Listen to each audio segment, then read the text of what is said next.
Last का निकालना था आपका, ये हो गया था साइज ऑफ बोल्ट बताना था। साइज ऑफ बोल्ट में आपको बताना था कि डी की वैल्यू कितनी होगी।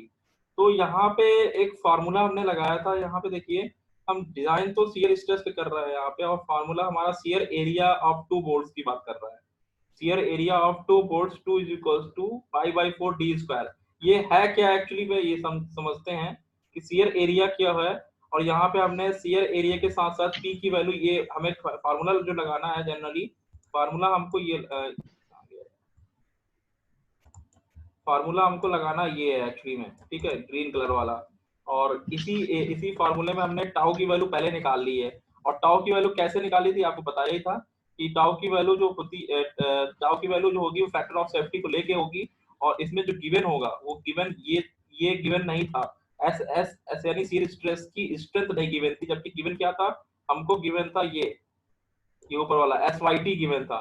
तो हमको एस वाई टी, इसने इनडायरेक्टली सब चीजें दी हुई हैं, एस वाई टी गिवन है और एस वाई टी से हमको एस एस वाई निकालना है, यानी टेंसाइल स्ट्रेंथ दे रखी थी और हमको शियर स्ट्रेंथ निकालनी थी। और उसके बाद फिर शियर स्ट्रेस निकालनी थी फैक्टर ऑफ सेफ्टी का यूज करते हुए। ठीक है, तो हमको टाउ से लेकर ये टाउ की वैल्यू आ गई थी। अब हमको यूज करना था formula P is equals to area into strength, जहां से हमारा P की वैल्यू पता है और यहाँ डायामीटर की वैल्यू निकल जाएगी। तो यहाँ डायामीटर एक्चुअली में होता क्या है, यहाँ पे समझिए आपका जनरली अगर यहाँ पे जाए ऊपर की तरफ, जो हमारा क्वेश्चन का फिगर है, हो गया क्या,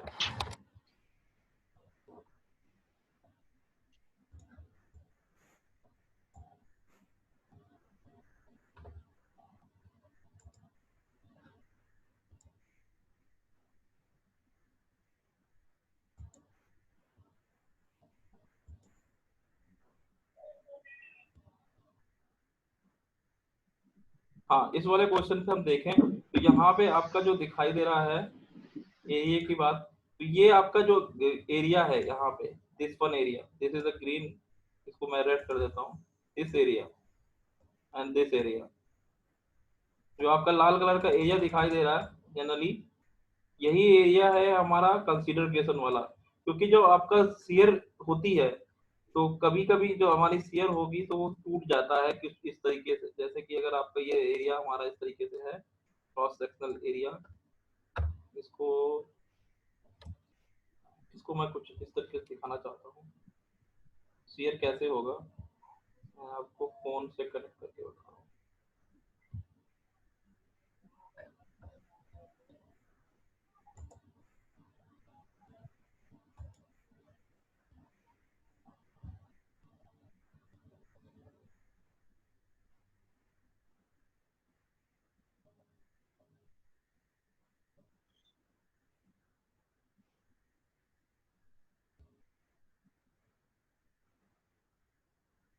2 मिनट होल्ड कीजिएगा।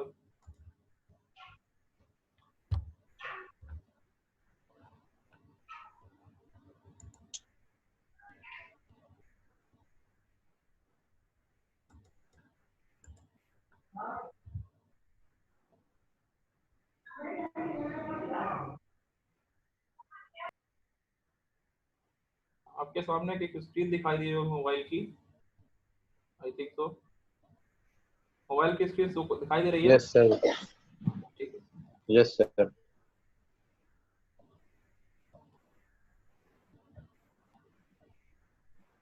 ठीक है, तो आपका जो एरिया है एक्चुअली मैं जो दिखाना चाह रहा हूँ, अगर कोई ऐसे एक शाफ्ट है हमारी इस तरीके से, ठीक है, तो आपका जो ये बीच वाला जो एरिया हो जाता है, ये आपका क्रॉस सेक्शनल एरिया हो जाता है।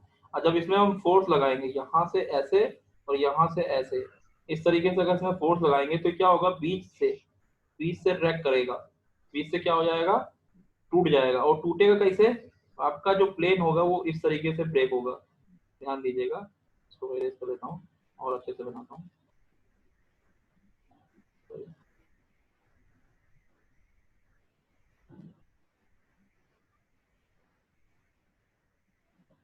ये तो एक पार्ट होगा ऊपर वाला, एक पार्ट होगा नीचे वाला, और रैक करने वाला पार्ट इस तरीके से रैक करेगा, इस तरीके से। ठीक है, तो ये जो हमारा पार्ट होगा वो क्या हो जाएगा, रैक कर जाएगा। इसकी लेंथ में इस तरीके से लेंथ होगी और ये लेंथ इधर आ जाएगी। क्योंकि आपकी जो प्लेटें लगी हुई हैं वो कैसी लगी हुई हैं, दो प्लेटें लगी हुई हैं, एक प्लेट ये है और एक प्लेट आपकी, सॉरी, एक प्लेट आपकी इस तरीके से है, दूसरी प्लेट इसके ऊपर यहाँ लगी हुई है, और इसमें आपकी रिवेट, सॉरी, स्क्रू थ्रेड लगा हुआ है इस तरीके से। दिखाई दे रहा है? नहीं दिखाई दे रहा, ये दिखाई दे रहा होगा। तो ये आपका इस यस तरीके सर। से रिवेट लगा हुआ है, और आपको जब ये खींचोगे इधर से, और ये नीचे वाला इधर से खींचोगे, ठीक है, नेट प्लस वो एक इधर से खींचोगे, एक इधर से खींचोगे, यही हमारा पी है, ठीक है। तो यहाँ से क्या होगा, रैक करने वाला पार्ट कहाँ से आ जाएगा, रैक करेगा आपका इधर से एकदम, ठीक है। आपको कहाँ से रैक करेगा, इधर से बीचों बीच से, यहीं से रैक करेगा। और वही चीज मैं यहाँ पे शो कराना चाह रहा हूँ, ये चीज, ठीक, ये चीज आपकी यहाँ से डिस्कनेक्ट हो जाएगी और टूट जाएगी, यानी रैक करने की कोशिश करेगा। तो वही चीज है, आपको बताना था कि एरिया जो लेंगे वो कौन सा लेंगे, क्रॉस सेक्शनल एरिया लेंगे। कैसा लेंगे, क्रॉस सेक्शनल एरिया यहाँ पे हम कंसीडर करेंगे। इसलिए हमने क्या लिया है, P इज इक्वल टू, और रिवेट कितनी है यहाँ पे, दो रिवेट है, रिवेट आपके पास कितनी है, दो रिवेट्स हम हैं। बंद कर दे रहे। क्या बंद कर दे रहे हो बेटा, तुम पानी। क्या बंद कर रहे हो, अपना माइक तो ऑफ कर लो अगर किसी और से बात कर रहे हो तो।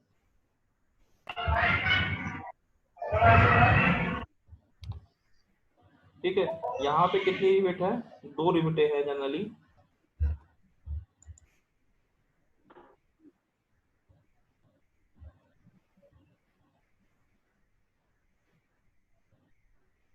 नीचे से जाओ। तो अब देखिए आपके वापस में बैकग्राउंड में आपके पास जो थी फिगर, दिस वन। तो यहाँ पे देखिए दो रिवेटें आपको शो कर रही हैं, और इन्हीं दो रिवेटों के बारे में निकालना था। तो यहाँ पे आपका जो एरिया आपको बताया था मैंने, वो आपका एरिया, इसी को हमें लेना है यहाँ पे।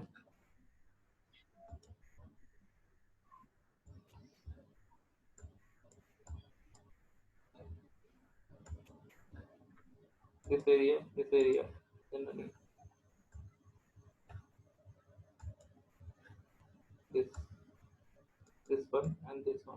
तो हमने इसी एरिया को कंसीडर कर लिया, और ये आप नीचे की तरफ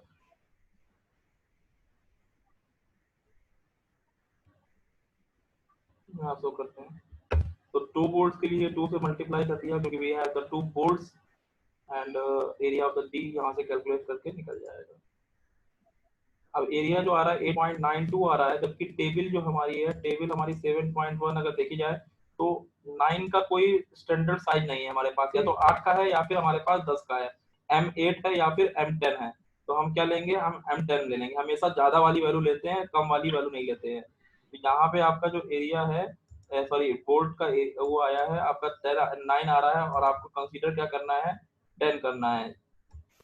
आप देख 10। सकते हैं, हाँ, यहाँ 9 आया, आपको कंसीडर 10 करना है। आपके पास टेबल जो थी, यहाँ पे आपके पास जो टेबल थी, मैं एक बार टेबल फिर से शो करा देता हूँ। ये आपकी कोर्स टेबल पे जाएंगे, फाइन टेबल नहीं जाएंगे, this is for your course table. और कोर्स टेबल में देखिए 8 है आपके पास, जो है वो पहले आपका 8 है यहाँ पे, ये दिस वन 8, एंड अंदर इज F10। तो आपको सिर्फ 8 वाला लेना नहीं है, क्योंकि आपकी वैल्यू जो आई है 9 आई है, और यहाँ पे है 10। तो आप 8 नहीं ले सकते, आपको 10 ही लेना है, क्योंकि आपको हमेशा मैक्सिमम वैल्यू ही देखनी पड़ती है। तो डायामीटर आपके पास ये आ गया, उसके बाद यहाँ पे सारी इंफॉर्मेशन मिल जाएगी, डीपी कितना है, ये नॉमिनल डायामीटर कितना होगा, कोर डायामीटर कितना होगा, आप सब यहाँ सारी चीजें निकाल सकते हो। आपको लेना क्या होता है, सिर्फ आपको कैलकुलेट करनी होती है वैल्यू ऑफ नॉमिनल डायामीटर, यानी मेजर डायामीटर। बाकी पिच भी आपको मिल जाएगी।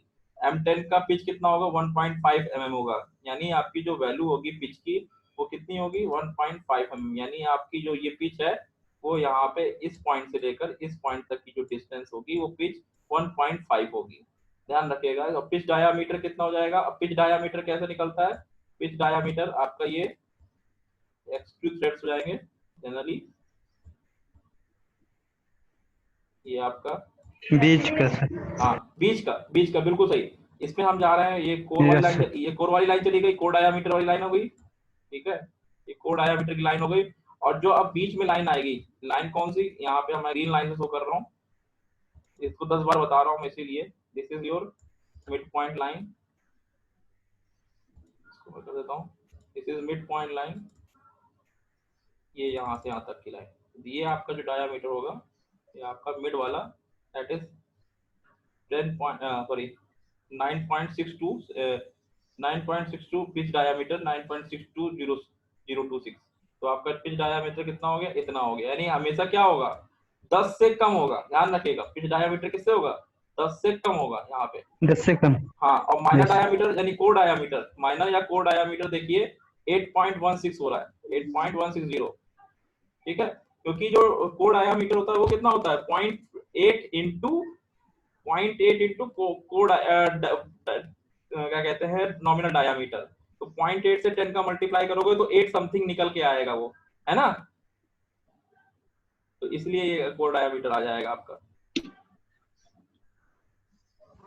यहाँ पे स्मॉल डीसी और कैपिटल डीसी दिया हुआ, उसका मतलब सब लोग समझ रहे हो ना कि what is the small DC और कैपिटल डीसी। स्मॉल डीसी किसके लिए, एक्सटर्नल एक्सटर्नल के लिए, एक्सटर्नल थ्रेड के लिए, और कैपिटल डीसी इंटरनल थ्रेड के लिए। ये ध्यान रखना सभी लोग। अब आगे हम यस बढ़ते सर। हैं। हाँ, अब आगे हम बढ़ते हैं आगे क्वेश्चन पे। आपको इतना समझ में आ गया होगा आई थिंक। नेक्स्ट क्वेश्चन जो है आपका, eccentric eccentric loaded voltage joint इन शियर। अब आपके पास जो है नया टॉपिक है, eccentric loading in voltage joint. This is your eccentric loading. Eccentric loading वही होती है जब आपका हटकर, यानी एक्सिस एक्सिस से हटकर आपकी इसेंट्रिकली लोडिंग होती है। जैसे कि आपका यहाँ पे डायग्राम देखिए, आपकी जो प्लेट ये है यहाँ पे, दिस इज योर प्लेट। अब प्लेट में अगर आप डायरेक्टली इस तरीके से फोर्स लगाते, अगर आपका फोर्स इस डायरेक्शन में होता तो इट विल नॉट इसेंट्रिक, और अगर आपका फोर्स इस डायरेक्शन में होता तो इट विल नॉट इसेंट्रिक। लेकिन यहाँ पे जो फोर्स लग रहा है वो कैसा लग रहा है, इसेंट्रिकली लग रहा है। आपका फोर्स लग रहा है ऐसे, ये देखिए, this is your force direction. तो ये आपका जो रेड क्या कहते हैं, रेड वाला एरिया आ जाएगा, this this is called red area, that is called eccentric. Eccentric loading हो रही है, और इसेंट्रिसिटी आपकी कहाँ से आ रही है, सेंटर ऑफ ग्रेविटी से। यानी आपका जो लोड होता है, जब भी आपकी बात करें तो लोड की वैल्यू जो है, लाइन ऑफ एक्शन अगर आपके सेंटर ऑफ ग्रेविटी से पास नहीं हो रही तो that will be the eccentric loading.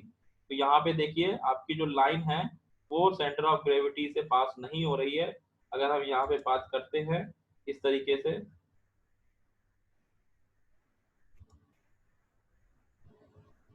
ये आपकी ये लाइन आपकी कैसे पास हो रही है, सेंटर ऑफ ग्रेविटी से पास हो रही है। तो ये आपकी सेंट्रिक लोडिंग नहीं है। और ये वाली लाइन भी आपकी कहाँ से पास हो रही है, सेंटर ऑफ ग्रेविटी से, तो ये भी आपकी सेंट्रिक लोडिंग नहीं है। लेकिन आपकी पी की जो लाइन है वो सेंटर ऑफ ग्रेविटी से हट के पास हो रही है, यानी this loading is known as eccentric loading. ठीक है, this is known as eccentric loading, and इसी को कैलकुलेट करना होता है। तो इसमें सब में अलग अलग चीजें आ जाती है, क्या क्या आ जाता है इसमें, आपको किसी में कंप्रेशन आएगा, किसी में। अब जब इसको नीचे की तरफ करोगे तो ये वाली जो प्लेट में आएंगी, इसमें इसमें कैसा फोर्स लगेगा, इस तरीके से फोर्स लगेगा। और इसमें भी आपका इस तरीके से फोर्स लगेगा। इसमें भी आप इसमें अब जब ये करोगे तो इसमें आपका नीचे की तरफ फोर्स लगेगा इस तरीके से, यानी खींचोगे तो ये इस तरीके से फोर्स लगेगा, इस तरीके से फोर्स लगेगा। कुल मिला के आपका रोटेशनल मेंबर हो जाती है, रोटेशनली हो जाता है, ये रोटेट करने की टेंडेंसी रखेगा ये। ठीक है, तो इन्हीं सबको हमें ध्यान में रखने हैं कि किस तरीके से कौन सी रिविट में 1 2 3 4 रिविट्स है, इसमें किस तरीके से कंप्रेशन और किस तरीके से हमारा टेंशन की बात हो रही है। तो यहाँ पे जनरली यही हमें करना होता है, कब हमारी टेंशन लगेगी, कब हमारी कंप्रेशन लगेगी। ठीक है, तो यहाँ पे देखिए वही काम जैसे हमने वेल्डिंग में किया था। तो यहाँ पे आपके पास द इमेजिनरी फोर्सेस P हैं आपके, P1 P2 P3 P4, ये आपके शियर फोर्स हो जाएंगे। और P upon number of bolts, इस तरीके से यहाँ पे देखिए P की वैल्यू जो प्राइमरी फोर्स होगा वो नंबर ऑफ बोल्ट्स पे ऐड करेगा। तो P की वैल्यू क्या हो जाएगी, capital P up into E, यहाँ पे आ जाएगा। तो P की जगह हम क्या रख सकते हैं, P इंटू E। और P1 R1 ये सेकेंडरी फोर्स हो जाएगा, जैसे कि आपको पिछले वाले क्वेश्चंस में वेल्डिंग में कराया था, इसेंट्रिक वेल्डिंग वही सेम चीज है। P1 double dash equal to CR1, और यहाँ पे C की वैल्यू निकाल ली थी, C की वैल्यू आ गई थी आपकी P into E R1 R2 square. और यही सेम चीज जैसे लास्ट वाले लेक्चर में कराया था मैंने, लास्ट वाले लेक्चर जो आपके पहले के लेक्चर थे वेल्डिंग वाले में, सेंट्रिक लोडिंग। तो इस तरीके से सेंट्रिक लोडिंग में आपका सेकेंडरी फोर्स भी आ गया और प्राइमरी फोर्स के लिए आपको फार्मूला कौन सा यूज करना है, ये वाला फार्मूला यूज करना है, P1 is equal to P2 is equal to P3 dash equal to P4 dash. तो आपके लिए प्राइमरी फोर्स का फार्मूला यहाँ पे देख लीजिए, it is a very important formula, ये आपको नोट करना है और इसी से क्वेश्चन निकलेगा। ठीक है, तो आपका यह प्राइमरी फोर्स के लिए आ गया। उसके बाद अगर आपको सी निकालना होगा, यानी आपको क्या करना होगा, अगर आपको निकालना होगा नेक्स्ट में कांस्टेंट की वैल्यू फाइंड करनी होगी। तो कांस्टेंट की वैल्यू आप कैसे फाइंड करोगे, यहाँ कांस्टेंट की वैल्यू का फार्मूला भी दिया हुआ है, this is the constant value formula, यहाँ पे this is the constant value formula.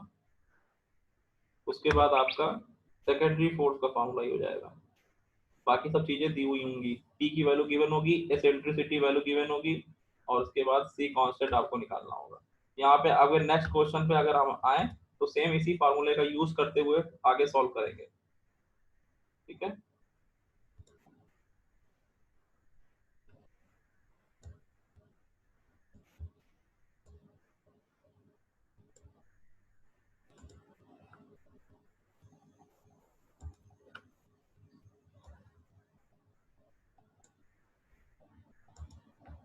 तो आगे क्वेश्चन सॉल्व करते हैं। सबसे पहले क्वेश्चन को पढ़ते हैं क्या दिया हुआ है। यहाँ पे देखिए, क्लियर और ड्राइंग कर दूंगा। The structural connection shows in figure 7.16 subjected to an eccentric force P of 10 kilonewton with an eccentricity of 500 mm from the CG of the bolt। यानी आपकी जो लोड लग रहा है वो CG से 500 mm पे लग रहा है, यानी आधे मीटर पे लग रहा है। The center distance between bolts 1 and 2 is 200 mm and the center distance between the bolts 1 and 3 150 mm। यानी सेंटर डिस्टेंस जो बोल रहा है 1 और 2 के बीच की 200 mm है, एंड सेंटर डिस्टेंस 1 और 3 की 150 mm है। All the boards are identical, सभी बोर्ड जो होंगे हमारे सेम डायमेंशन के होंगे, आइडेंटिकल है। तो उसके बाद the boards are made from frame plain carbon steel 330 C8 SYT की यानी वैल्यू दे दी है, यानी व्हील टेंसाइल स्ट्रेंथ दे रखा है। कौन सी वैल्यू दे रखी है, टेंसाइल स्ट्रेंथ की, शियर स्ट्रेंथ नहीं दे रखा, ध्यान रखिएगा इस चीज को। SYT का मतलब ही यही होता है, टेंसाइल। ठीक है, उसके बाद देखिए नेक्स्ट है, and the factor of safety is 2.5 determine the size of bolt. आपके सामने फैक्टर ऑफ सेफ्टी भी दे रखा है। अब आपको क्या करना है, साइज ऑफ बोल्ट को फाइंड करना है। तो यहाँ पे सबसे पहले हम क्या करेंगे, यहाँ पे देखिए फिगर को समझिए क्या है। 7.16 में पी की वैल्यू भी दे रखी है, 1 और 2 के बीच की है। फिगर अलग से नहीं दिया इन्होंने, आपकी इसी फिगर को सॉल्व करा दिया गया है। इस फिगर को, ये आपका जो फिगर है, this figure, this figure is your question 7.16 की बात कर रहा है। तो 1 और 2 के बीच की एमएम की डिस्टेंस कितनी थी, 150, और 1 और 3 के बीच की 200 थी। यहाँ पे आपकी जो डिस्टेंस इक्वेशन है, तो यहाँ पे इस तरीके से देख लेते हैं, आपका जो डायग्राम है वो बना देते हैं।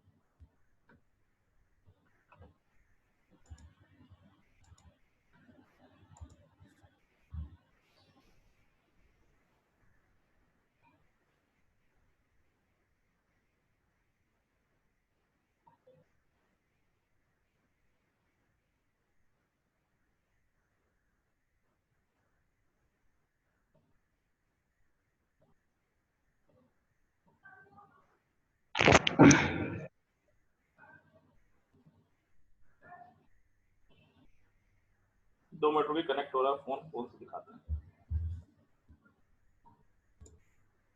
ठीक है, उसके बाद आपको कैलकुलेट क्या करना होगा, यहाँ पे आपने क्वेश्चन देख लिया, क्वेश्चन को एक बार फिर से मैं यहाँ पे नीचे मेजर कर ले रहा हूँ, नोट कर लीजिए इसको करना है। यहाँ पे देखिए क्वेश्चन आपका इस तरीके से है, और मैं इसको स्क्रीन शेयर कर रहा हूँ, न्यू शेयर। ठीक है, तो आपके सामने एक स्क्रीन आ गई होगी जनरली। आपका क्वेश्चन जो है,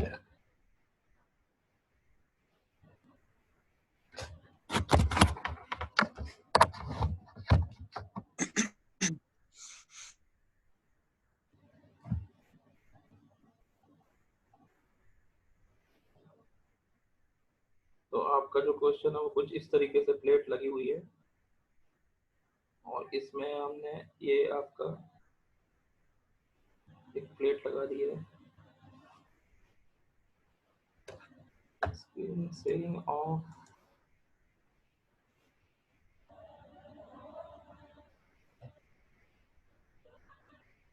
होल्ड करिए स्क्रीन से, दिक्कत आ रही है।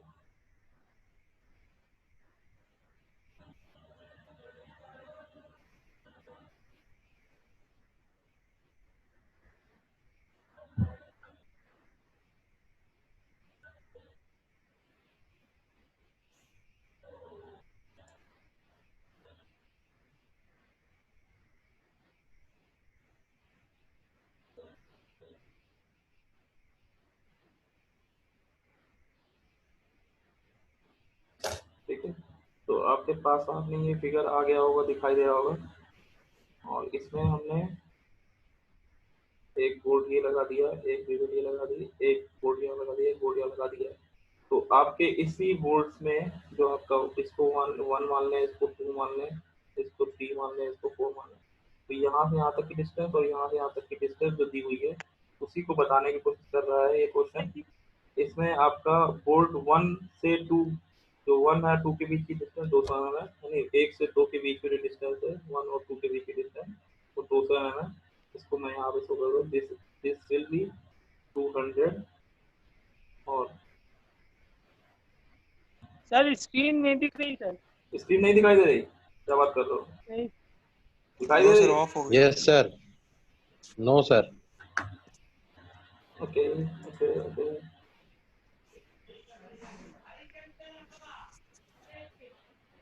अच्छा स्क्रीन नहीं दिखाई दे रही, ठीक है ठीक है।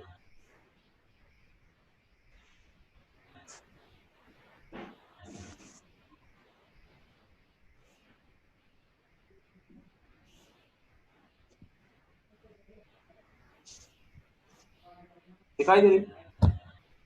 आ गई सर। हाँ, तो इसमें ये जो आपको डिस्टेंस दिखाई जा रही है यहाँ पे, जो 1 यहाँ पे आपका 1 और 2 जो है बेसिकली, जैसे 2 और 2 सॉरी 2 और 1 ये आपका 3 हो गया। इसको मैं डिलीट कर देता हूँ, एक बार फिर से डिलीट कर देता हूँ हमारे टॉपिक से। तो आपका जो नाम है तो इस तरीके से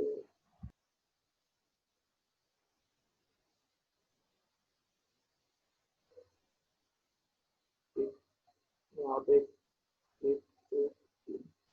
तो यहाँ पे आपका 1 और 2 के बीच में जो है 200, ये आपका 200 हो जाएगा। और यहाँ से यहाँ तक के जो बीच से बात कर रहे हैं ये आपका हो जाएगा 150, ये दरख्त का डिस्टेंस है यहाँ पे, ठीक है।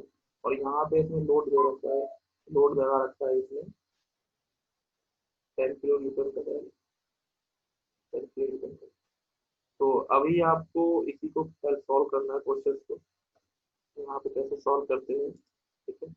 सबसे पहले आपको फार्मूला लगाना है, मैं स्क्रीन से शेयर कर रहा हूँ, शेयर कर रहा हूँ,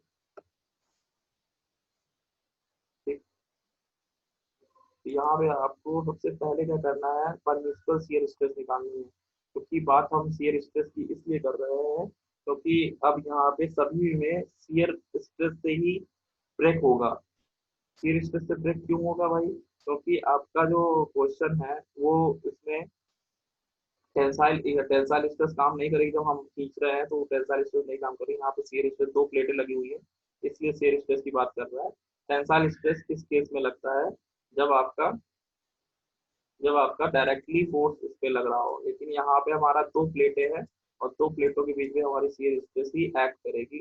जनरली यहाँ पे भी आपका क्या है, 2 प्लेटें हैं, देखिए दिस इज द 2 प्लेट्स। तो आपकी एक प्लेट फिक्स है, दूसरी प्लेट से खींच रहा है, नीचे की तरफ पुल कर रहा है, तो यहाँ पे आपका शियर स्ट्रेस ही लगेगी। तो आपके इन्हीं में शियर स्ट्रेस के लिए सबसे पहले आप क्या करेंगे, आपको शियर स्ट्रेस निकालनी है। यहाँ पी गिवन है आपका 10 किलोमीटर का, टेंसाइल स्ट्रेस गिवन है, टेंसाइल स्ट्रेस के बेसिस पे हम शियर निकालेंगे। That is equal to tensile का कितना हो जाएगा, 0.5 पॉइंट टाइम्स हो जाएगा। तो इसको हमने यहाँ पे 0.5 टाइम लिख दिया। और यहाँ पे फैक्टर ऑफ सेफ्टी आपको पता ही है, तो यहाँ से 80 न्यूटन पर एमएम स्क्वायर आ गया। तो आपका जो फार्मूला यूज होगा, टाउ जहाँ पे भी यूज होगा वहाँ पे 80 न्यूटन पर एमएम स्क्वायर यूज होगा, ना कि 400। ध्यान रखिएगा इस चीज पर। उसके बाद R1 R2 R3 सबके लिए बराबर है, क्योंकि यहाँ देखिए मूवमेंट जो हो रहा है यहाँ पे, जब पी जब लगाएंगे तो पी को हमने क्या किया है, पी को यहाँ से उठाकर हमने बीच पे ले आया, सेंटर ऑफ ग्रेविटी पे ले आए हैं और डिफरेंट डिफरेंट पे हमारा मूवमेंट लगेगा, तो मूवमेंट के लिए हमें क्या चाहिए होगा, परपेंडिकुलर डिस्टेंस चाहिए होती है। तो वही चीज R1 R2 R3 की बात कर रहा है, ठीक है। तो हर एक पॉइंट से परपेंडिकुलर डिस्टेंस आपकी अलग अलग तरीके से ऐड होगी, ठीक है। तो यहाँ पे आपकी परपेंडिकुलर डिस्टेंस ये हो जाएगी, यहाँ पे R2 हो जाएगी, आपकी जगह डिस्टेंस हो जाएगी। तो यहाँ पे R1 R2 R3 की वैल्यू की बात करें तो कैसे निकालेंगे, यहाँ पे देखिए 100 और 75 कैसे, क्योंकि यहाँ पे हमारी जो डिस्टेंस है इसकी, एक तो हमारी 1 से हो गई और एक हो गई 200 से, तो दोनों A1 और 2 के बीच की कितनी डिस्टेंस है, 200 है। यहाँ पे इसकी और इसके बीच की डिस्टेंस जो है वो कितनी है, 200 है, ठीक है।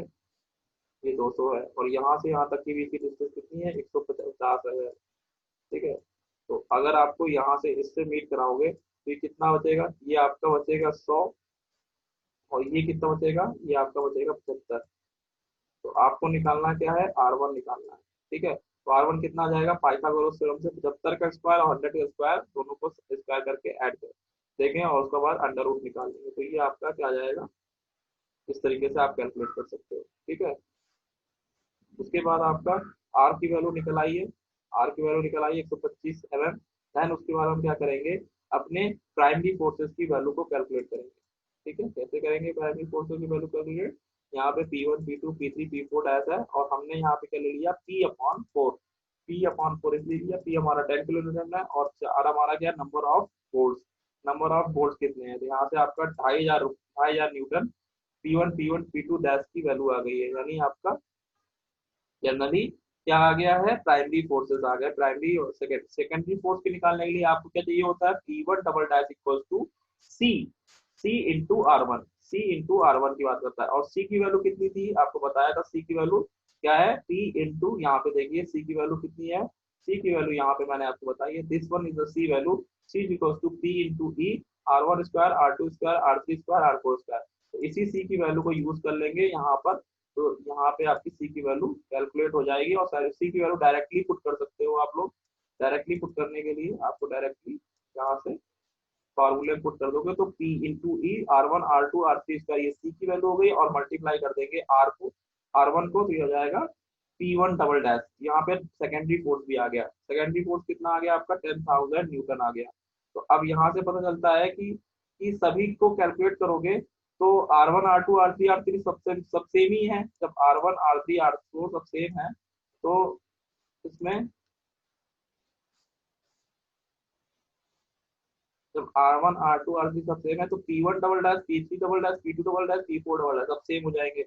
इस केस में हमारा क्या होगा, ये पूरा का पूरा पार्ट हमारा सबका सेम हो जाएगा। अब उसके बाद रिजल्टेंट निकालेंगे, रिजल्टेंट कैसे निकालेंगे, यहाँ देखिए एक प्राइमरी फोर्स काम करता है, यहाँ पे अगर हम देखें इस केस में, तो आपको अगर P निकालना है, यानी हर एक रिवेट पे फोर्स निकालना है, फोर्स की वैल्यू निकालनी है, तो उसके लिए हमें डायामीटर से पता चल जाएगा, डायामीटर वहां से निकल आएगा। तो यहाँ पे देखिए सभी में अगर कैलकुलेट करके देखोगे तो आपका this P3 double dash and P3 dash, यानी एक प्राइमरी एक सेकेंडरी, दोनों का जो रिजल्टेंट है वो कितना आ रहा है, P3 आ रहा है। इसी तरीके से हमें आपको कैलकुलेट करना है। तो आपका एक निकालना है, आपका प्राइमरी आपने निकाल लिया, एक निकालना है सेकेंडरी, वो आपने निकाल लिया। अब आपको निकालना है रिजल्टेंट, तो रिजल्टेंट आपको निकालने के लिए P1 की वैल्यू निकालनी पड़ेगी। तो P1 की वैल्यू कैसे निकलेगी, किसी भी एक पर्टिकुलर फिगर से हम कैलकुलेट कर सकते हैं। यहाँ पे फिगर देखिए, vector addition of the forces, अगर हम P1 निकालना जा रहे हैं यहाँ पे इस केस में हमें क्या निकालना है, एक तो आपका P1 डैश दे रखा है, इस P1 dash another is they रखा है अनदर दे रखा है P1 डबल डैश, यानी सेकेंडरी फोर्स और प्राइमरी फोर्स। और हमको निकालना क्या है, यहाँ पे आपको P की वैल्यू निकालनी है, ठीक है, दिस फोर्स इज P, ठीक है। तो यहाँ से हमें पता चल जाएगा। इसी तरीके से आपको देखो P2 डैश है और ये आपका P2 सिंगल डैश है, तो इसका रिजल्टेंट आपको फाइंड करना है। कैसे फाइंड करेंगे, तो ये एक P2 डैश आ रहा है, एक P2, इस फिगर में देखिए, this one P2 dash, this one is P2, तो आपको क्या निकालना है, ये निकालना है। तो पाइथागोरस थ्योरम यहाँ लगेगी, यहाँ क्या लगेगा आपका, यहाँ पे आपकी लगेगी पैरेललोग्राम लॉ। पैरेललोग्राम लॉ क्या कहता है कि जब दो कोई फोर्सेस एक्ट कर रहे हैं पर्टिकुलर किसी एंगल पे, यानी थीटा पर, तो हम उसका रिजल्टेंट पैरेललोग्राम लॉ के थ्रू हम निकाल सकते हैं। लेकिन उसके लिए क्या चाहिए हमको, थीटा चाहिए। उसके लिए हमें क्या वैल्यू चाहिए, थीटा की वैल्यू। और थीटा की वैल्यू यहाँ कैसे निकल जाएगी, तो यहाँ पे P1 वाले केस में देखिए, this one and this one both are acting at the angle theta, this angle is theta, ठीक है। एंड दिस, इसको अगर हम क्या कहते हैं, इस तरीके से भी लगा लें, थीटा की वैल्यू क्या आ जाएगी, P1 डैश 75/100 यहाँ पे, और थीटा की वैल्यू यहाँ से आ जाएगी आपकी कैलकुलेट करके 7500 थीटा इक्वल टू 36.87। उसके बाद हमने क्या किया, P1 की वैल्यू के लिए हमने यहाँ पे यूज कर लिया क्या कहते हैं, यहाँ पे मैंने यूज कर लिया आपका फार्मूला, पाइथागोरस थ्योरम ही यूज कर ली इन्होंने, तो नहीं लगाया इन्होंने, पाइथागोरस थ्योरम से P1 की वैल्यू निकाल ली, तो P1 की वैल्यू यहाँ से 8134 आ गई, और P2 की वैल्यू इधर ही आ गई। तो इसी तरीके से हम बोर्ड 2 और 4 के लिए सब्जेक्ट को मैक्सिमम सीआर फोर्स निकाल लेंगे। तो आपकी दोनों में आपका एक P1 आया है, P1 की वैल्यू आई है 8139, P2 की आई है 12093। तो यहाँ पे मैक्सिमम जो वाला है उसी को कंसीडर करेंगे, तो मैक्सिमम वाले को हमने कंसीडर कर लिया। और हमने फिर टाउ की value, tau is equal to आपका P2 अपॉन ए, या P2 is equal to tau into a. तो यहाँ पे आपका डीसी 4 डायामीटर हमने ले लिया जनरली, तो डीसी की वैल्यू निकल आएगी 13.87। नॉमिनल डायामीटर हमें कैलकुलेट करना था, तो डी की वैल्यू आ गई है 17.34, और स्टैंडर्ड वैल्यू हमारे पास 20 है।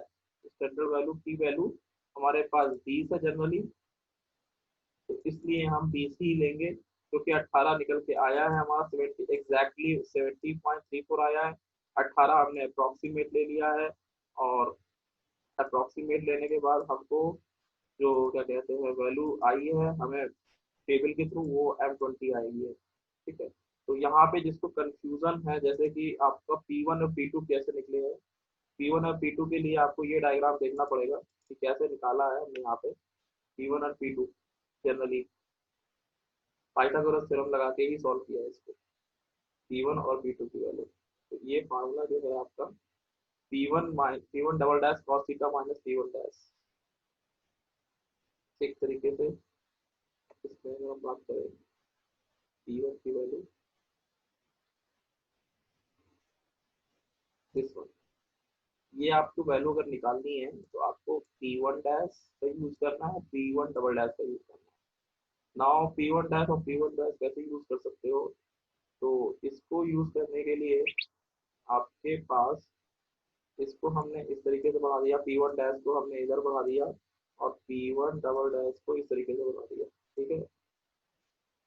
ये एक्चुअली में वेक्टर से ही निकलेगा। हाँ शिवम राजपूत बताओ, एनीथिंग एल्स, कुछ पूछना चाह रहे हो बताओ Shivam Rajput. No sir, no sir, no sir. आप रेस्ट कर रहे हो, तो आपको देखो यहाँ पे, एक्सपेरिमेंट कर रहे हो। यहाँ पे हमें क्या करना है, P1 की वैल्यू, ये आपकी P1 की वैल्यू इधर जा रही है, ठीक है। ये एक्चुअली में वेक्टराइजेशन हो गया है। वेक्टराइजेशन में क्या है कि जब आपका एक वेक्टर इधर जाता है, दूसरा वेक्टर इधर जाता है, और तीसरा वेक्टर हमारा इस डायरेक्शन में जाता है, तो आपको ट्रायंगुलर लॉ लगाना पड़ता है। ट्रायंगुलर लॉ के थ्रू ही हमारा सॉल्व होता है।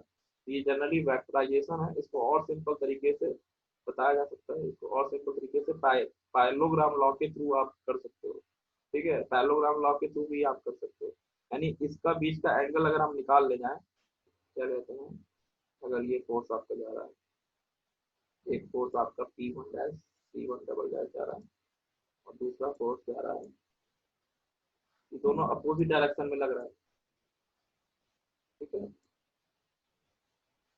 दोनों हमारे क्यों से लग रहा है, अपोजिट डायरेक्शन। तो अगर इसको हम इसको बढ़ा के इधर कर दे, और इसको बढ़ा के हम इधर कर दे, ठीक, इसको बढ़ा के हम इधर कर दे, तो आपका जो रिजल्टेंट है P वो इधर जा रहा है कहीं, ठीक है। तो इसको हमने क्या किया, इसको हमने इरेज कर दिया, पहले वाले जो फोर्सेस थे इसको हमने इरेज कर दिया, इसको इरेज कर दिया, और इसको इरेज कर दिया। तो अब आपके पास क्या बन गया, एक पैरेललोग्राम लॉ बन गया। ये आपका पैरेललोग्राम लॉ क्या कह रहा है, इस तरीके से, इस तरीके से ये पैरेललोग्राम बन गया। इसके बीच का एंगल क्या हो गया, थीटा मान लो, ठीक है। इसके बीच का एंगल थीटा हो गया। तो अब अगर आप ये थीटा निकाल सकते हो, थीटा 1, तो ये कितना हो जाएगा, 180 माइनस थीटा 1, ठीक है, ये 180 माइनस थीटा 1, तो इसकी वैल्यू कितनी जाएगी 180 minus this theta is equal to 180 minus theta 1। यहाँ से आप कैलकुलेट कर सकते हो थीटा, इसकी वैल्यू कैलकुलेट कर सकते हो। तो थीटा की वैल्यू कैलकुलेट हो जाएगी, तो ये आपकी वैल्यू गिवन जो है वो है आपकी P2 डैश और ये वैल्यू आपकी गिवन है P1 P2 single double dash. अब आपको निकालना क्या है, P2 की वैल्यू निकालनी है। तो आपके पास फार्मूला क्या होता है, R is equal to under root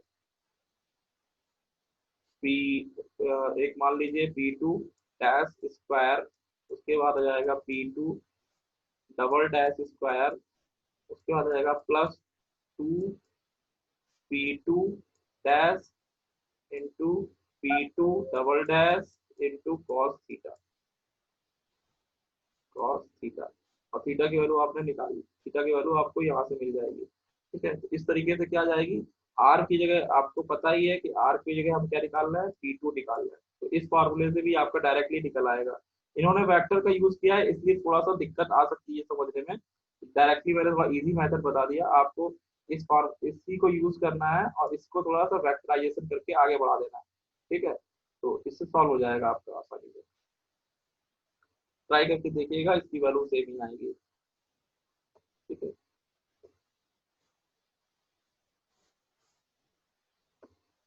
eccentric वाले क्वेश्चन थोड़े से वैसे टफ होते हैं जनरली, क्योंकि हमें वेक्टराइजेशन का भी यूज करना पड़ जाता है।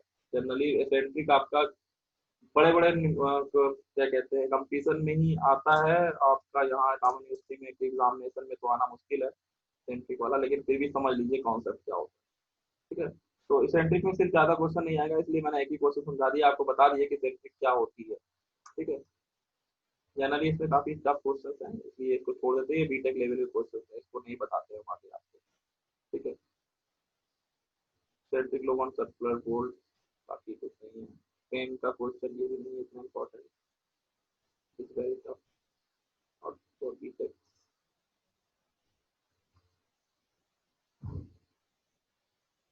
इसके बाद आपका एक इम्पोर्टेंट है torque requirement for bolt tightening. Torque requirement for bolt tightening आपको कल बताएंगे। ठीक है, आज के लिए इतना काफी है। Yes sir, thank you sir. ठीक है, कितने लोग हैं? Thank you sir. 13 लोग आ गए ना? Yes sir.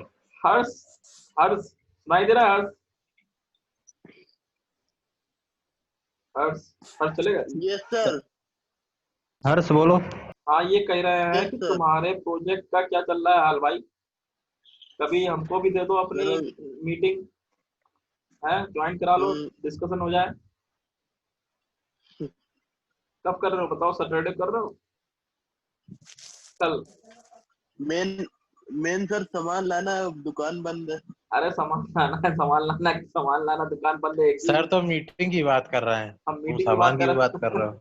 मीटिंग कर लो, सामान बाद में ला। ठीक है, कल की मीटिंग डिसाइड करते हैं, कल आप हमसे बात करिए कि क्या आपने किया क्या नहीं किया। ठीक है, बाकी सामान लाना वो हम बाद देख लेंगे। ठीक है, सीधे हेलीकॉप्टर भिजवा देंगे, टेंशन मत लो उसके लिए। सर इस टाइम हेलीकॉप्टर नहीं 100 नंबर की गाड़ी हो जाता तो हाँ, वही भिजवाएंगे। 100 नंबर नहीं सर, 112 हो गया अब। 112 हो गया। चलो, अरे ये दिव्यांग त्रिपाठी नहीं दिखाई देता है लेक्चर में, क्या बात है? जेल में आजकल सर। फाइल पकड़ ले गया क्या कोई? सर पबजी बहुत खेल। चलिए ठीक है, okay, thank you sir. Thank you sir. Thank you sir. छोड़ के चले गए।